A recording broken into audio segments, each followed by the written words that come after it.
Hi students, welcome to എല്ലാം thing. ഇന്ന് മുതൽ നമ്മൾ ഒന്നാമത്തെ യൂണിറ്റ് തൊട്ട് റിവിഷൻ തുടങ്ങുകയാണ്. ഇന്ന് നമ്മൾ അരിത്തമാറ്റിക് സീക്വൻസ്, അതായത് സമാന്തര ശ്രേണികളെ കുറിച്ച് നമുക്ക് പഠിക്കാം. അതിൻ്റെ അകത്തുള്ള പ്രധാനപ്പെട്ട ചോദ്യങ്ങൾ, അതിൻ്റെ കൺസെപ്റ്റ് എല്ലാം പറഞ്ഞു തരുന്നതായിരിക്കും. ഓക്കെ, അപ്പോൾ നമുക്ക് തുടങ്ങാം. സമാന്തര ശ്രേണി എന്താണെന്ന് എല്ലാവർക്കും അറിയാം. അതിനെക്കുറിച്ച് കൂടുതലായിട്ട് വിശദീകരണം ആവശ്യമില്ല. ഇവിടെ നോക്കിയേ, 1, 4, 7 ഇതൊരു സമാന്തര ശ്രേണിയാണ് അല്ലേ. ഇതിൻ്റെ പൊതുവ്യത്യാസം നിങ്ങൾക്കറിയാം. എന്താണ് പൊതുവ്യത്യാസം എന്ന് പറഞ്ഞാൽ 4 - 1 3 പൊതുവ്യത്യാസം. അതായത് ഓൾജിബ്രൈക് ഫോമിൽ എഴുതുകയാണെങ്കിൽ x2 - x1 തൊട്ട് പിന്നിലുള്ള പദത്തിൽ നിന്ന് മുന്നിലുള്ള പദം കുറയ്ക്കുക.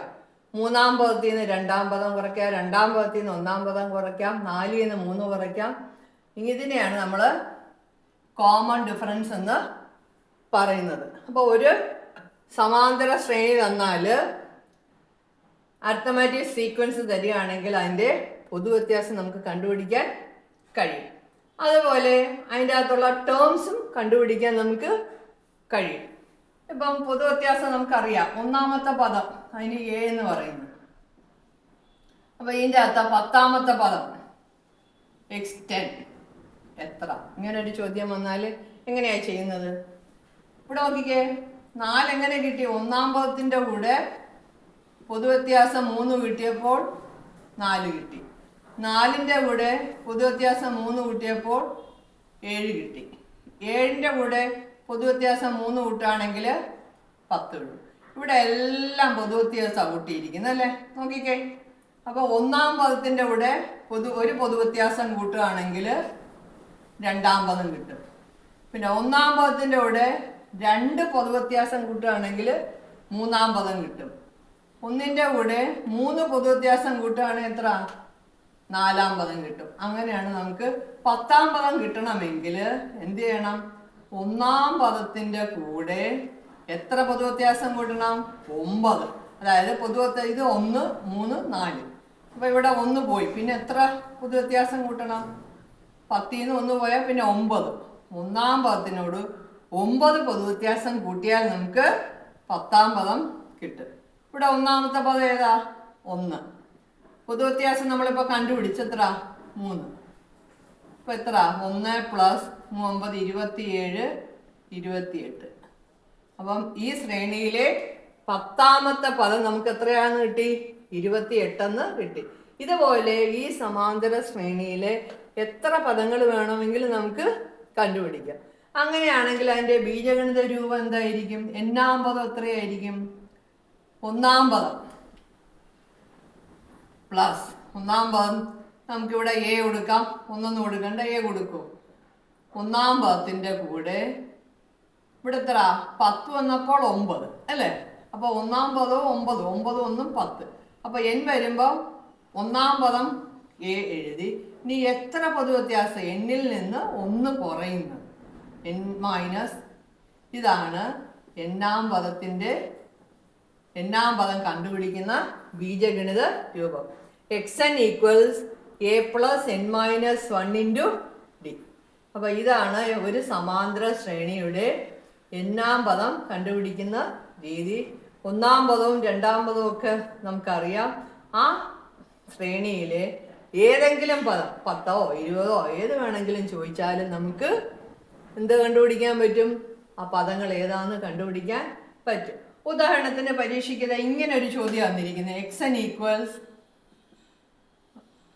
4n + 2. സമാന്തര ശ്രേണിയുടെ n-ാം പദം xn = 4n + 2 ആണെങ്കിൽ ഇതിൻ്റെ 15-ാം പദം എത്ര? എന്ത് വളരെ എളുപ്പമല്ലേ. n-ന് എന്ത് കൊടുത്താൽ മതി? 15 കൊടുത്താൽ മതി. x 15 = 4 × 15 + 2. 15 4 60 2 62. അങ്ങനെ 15-ാം പദം നമുക്ക് കിട്ടും.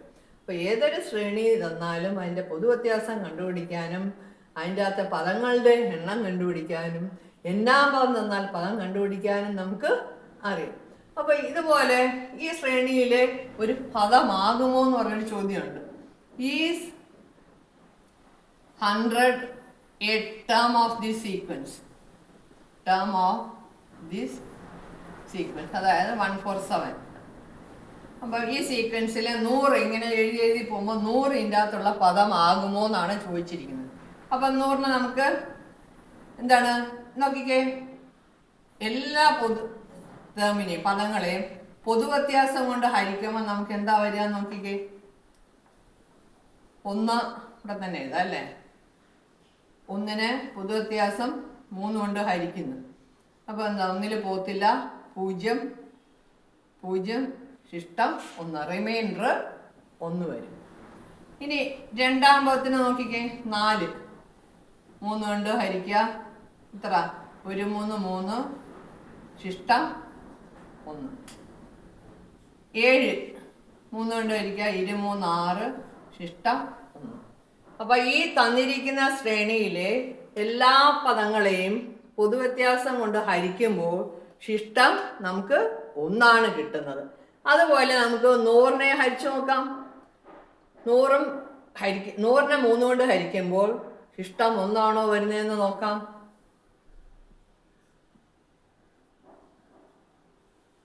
9 10 9 ശിഷ്ടം 1. യെസ്, ശിഷ്ടം 1 തന്നെ വരുന്നതാണ്. അതുകൊണ്ട് നമുക്ക് എന്താ പറയാം, As 100 is a term of this sequence. As 100 is a term of this sequence. ഇപ്പം 101 ആണെങ്കിലോ, 101 ആകുമ്പോൾ ശിഷ്ടം എത്ര വരും, 2 വരും. ഇപ്പം 99 ആണെങ്കിലോ ശിഷ്ടം 0 വരും.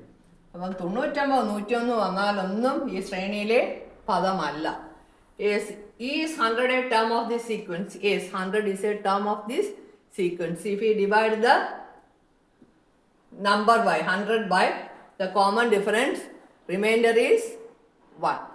In all the terms of this sequence, remainder is 1 if we divide by common difference. മനസ്സിലായല്ലോ? അപ്പം ഇന്നിപ്പോൾ ഇത്രയും കാര്യങ്ങൾ പഠിച്ചാൽ മതി. ഓരോ പാർട്ടായിട്ട് നമുക്ക് പഠിക്കാം. ഓക്കെ, അതിൻ്റെ കണ്ടിന്യൂഷൻ അടുത്ത ക്ലാസ്സിലുണ്ടായിരിക്കും. Okay, by.